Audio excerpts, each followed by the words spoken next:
then also something that I think that hasn't been discussed enough yet, I think it's also very important that the president answers on this. I know he's out of the country at the moment, but he needs to respond. He appoints the ministers, he appoints the national commissioner of the South African Police Service. And I think it's critical that as the commander-in-chief of the armed forces, in this case, the police, he needs to also answer. There needs to be some kind of very well-defined or accurate action taken in order for us to understand what the process is going forward.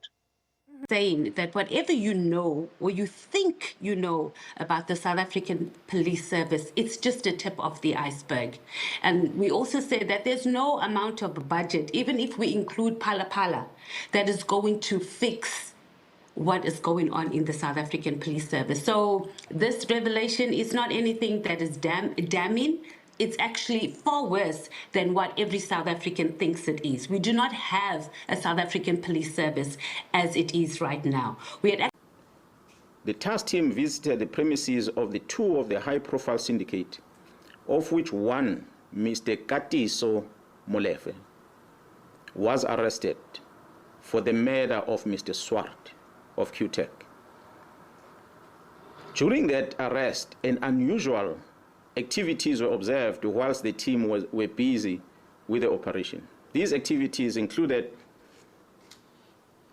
a dispatching of members of the South African Police Service under the command of a senior manager at the head office to go and interrupt the operation that was unfolding. Crisis actually is. I mean, one example that was exposed not too long ago on News 24 by Jeff Wicks was how Mr. Matlala was paid over 50 million rand through a lucrative SAPS health contract. And this was run over a space of 3 years. And long story short, it took very, very long for the payments to stop, despite the legal advice that it had to be stopped. And that's just one of many examples. So what happened today is a significant indictment on integrity management, or rather the lack of integrity management in the South African Police Service. And, I said earlier today that nothing changes if nothing changes. And I think today was a way, no matter how unique and how shocking, to really rip the Band-Aid off a wound that needs surgery far more than just first aid. That all officials in the South African Police Service be removed, they must reapply for their jobs, and they must be independently vetted, because even the vetting process is compromised as it stands right now. The minister responded when we rejected the budget, and he said, if you're going to reject the budget, it means we must go and close down police stations. And we said, you may as well.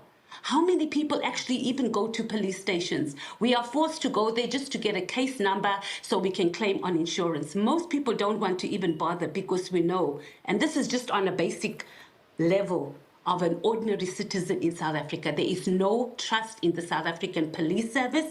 Let's try, because remember, it is costing, as you've mentioned, 463 rand per day per prisoner. So the foreigners in our facilities is costing the taxpayer more than 11 million rand per day. So on the 31st